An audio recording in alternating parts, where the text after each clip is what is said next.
Remember where the inverses are defined. The inverse sine is defined from negative pi over 2 to positive pi over 2. The inverse cosine is from 0 to pi. And the inverse tangent is the same as the inverse sine, from negative pi over 2 to positive pi over 2. And those graphical pictures are around the unit circle. So if I was going to do some problems, y is equal to the inverse sine of 0, or arc sine of 0. 0 is my ratio. 0 is my ratio of my sine, which is y over r. So that means my y is 0. Remember where y is 0. Y is 0 over here and over here. But if it's inverse sine, I can only be right there because it has to be between negative pi over 2 and positive pi over 2. So if I start there with my initial ray and I end there, my angle is 0 degrees or 0 radians. Next one, inverse sine of negative 1/2. Remember, sine is first quadrant or fourth quadrant. Since it's negative, it's in my fourth quadrant.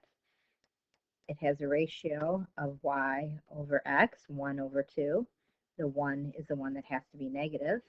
So I hope you recognize that angle there now. That reference angle is, sorry, not pi over 3, pi over 6, or 30 degrees. But it's in the negative direction. So it's negative pi over 6 radians, or negative 30 degrees. Next one, inverse cosine of negative 1. This negative 1, remember, is my ratio of x to r. So x has to be negative 1.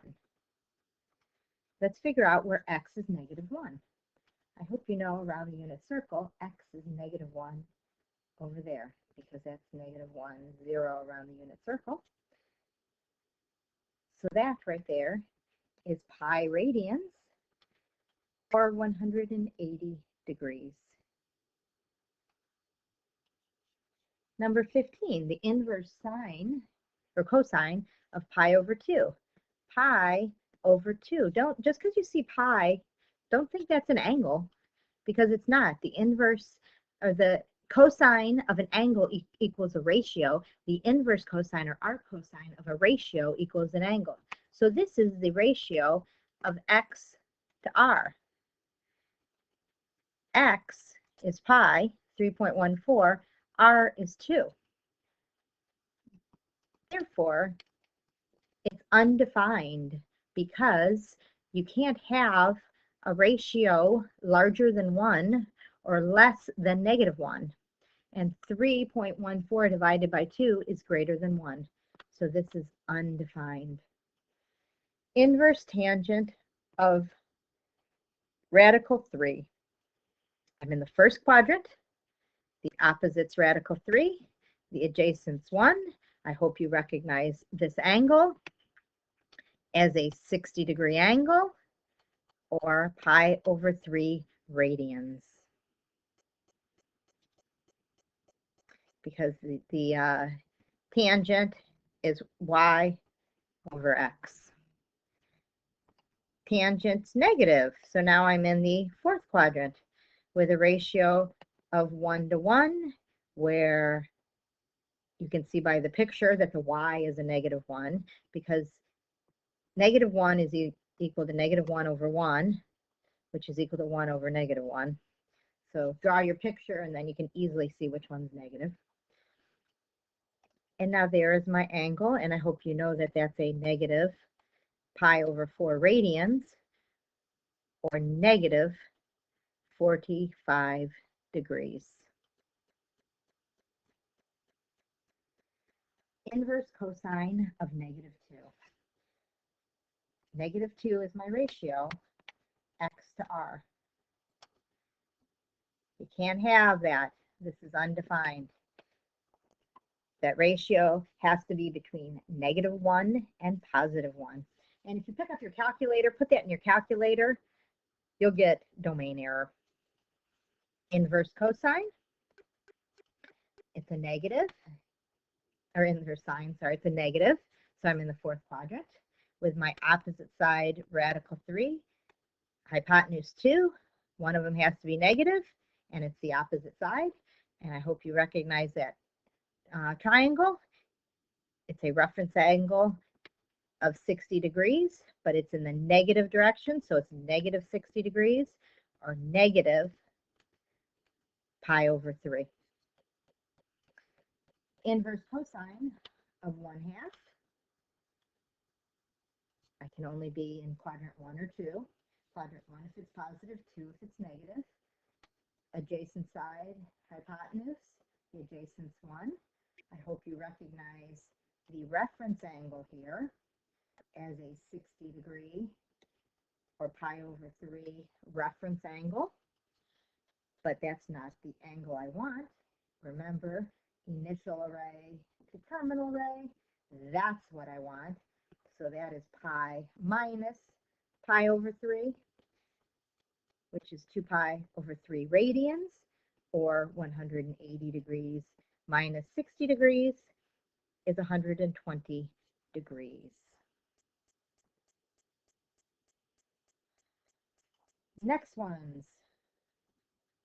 Sine of pi over 3 minus inverse sine of -1/2. You first start with that right there.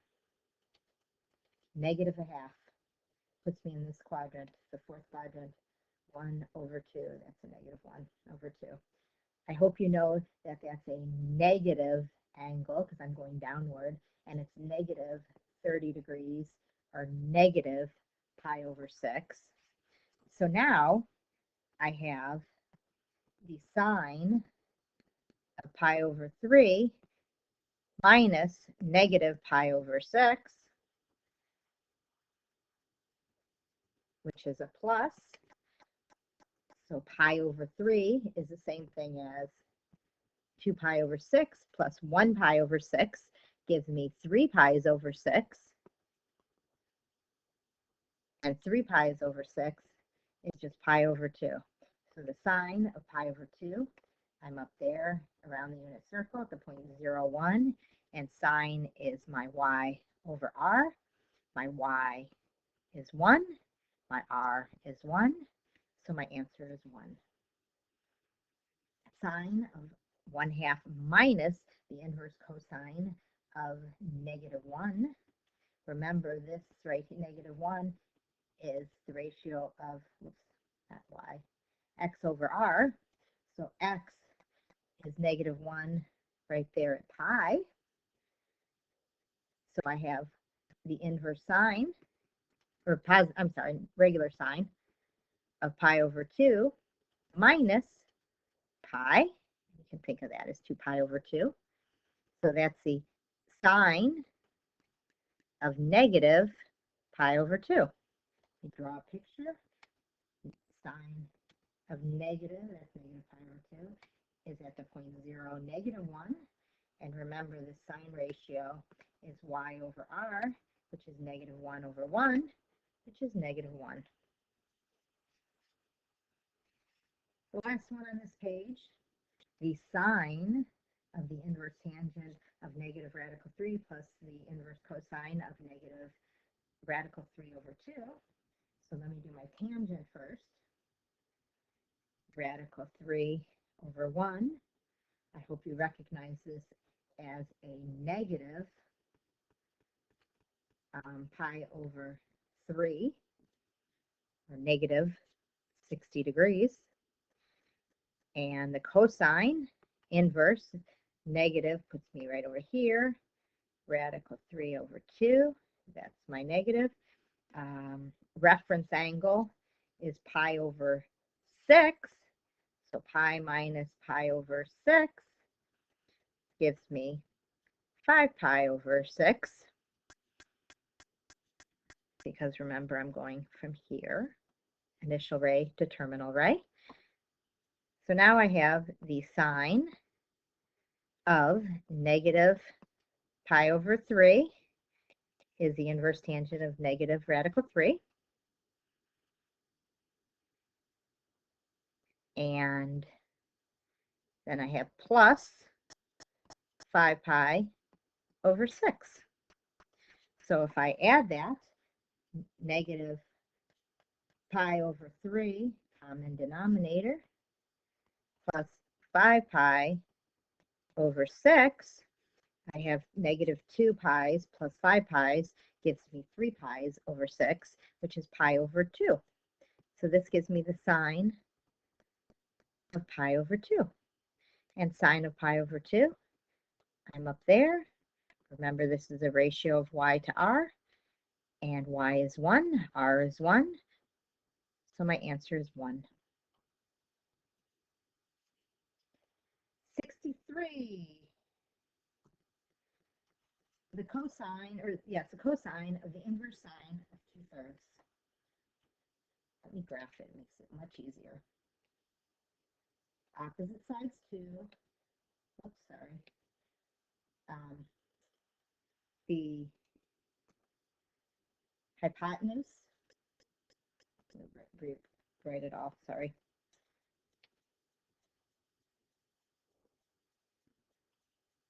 The opposite side is 2.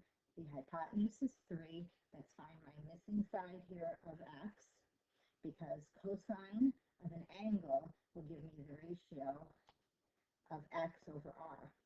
So I know r is 3, but I have to find my x. So to figure out x, remember, a leg squared plus a leg squared equals a hypotenuse squared.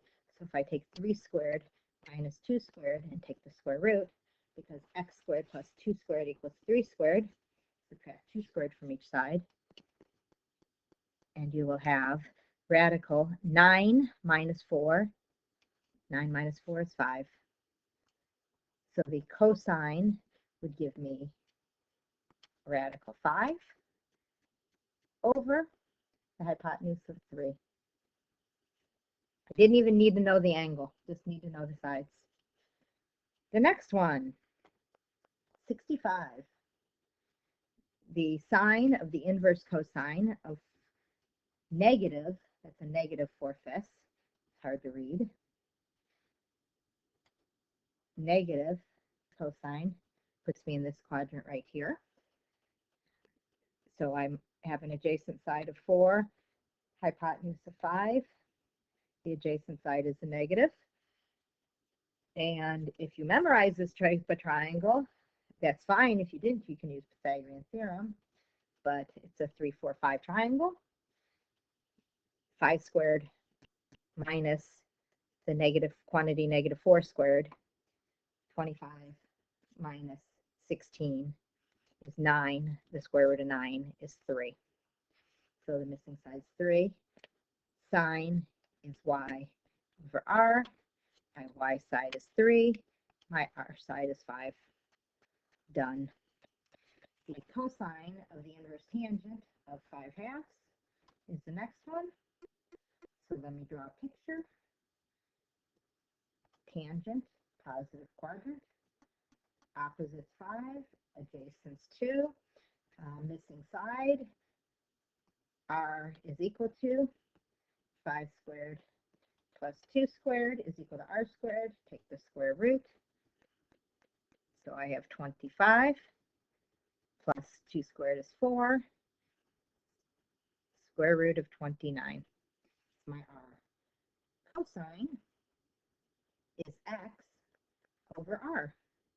So my x is 2. My r is radical 29. And if I want to get the radical out of the bottom, multiply top and bottom by radical 29. And I have 2 radical 29 over 29. There's my answer. 69 through 73. The tangent of the inverse cosine of 4 over 5. Let me draw a picture. 4, 5. If you need to do Pythagorean theorem, you can. that that's a 3. Make sure, just because you see a 4 and a 5, don't always assume you have a 3, because if the legs were 4 and 5, then the hypotenuse would not be 3, because remember, the hypotenuse has to be the largest side. So just be careful, make sure the hypotenuse is always the largest side. So tangent is your opposite, or y, over your x. My y is 3, my x is 4. I'm done. 71. Tangent, positive again. Opposite is 4, 1. 4 is 4 over 1. So my r side is equal to the square root of 4 squared plus 1 squared. 16 plus 1 is 17. And remember that sine is y over r. So my y is 4. My r is radical 17. So that's equal to 4 radical 17 over 17. And the last one, tangent of the inverse secant of 2.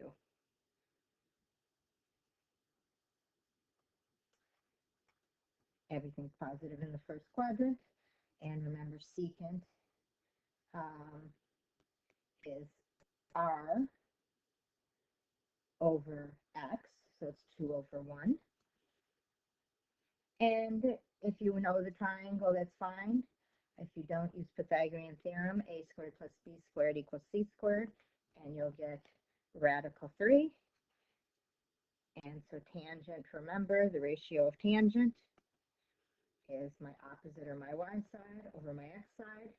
So this will give me radical 3 over 1, which is radical 3.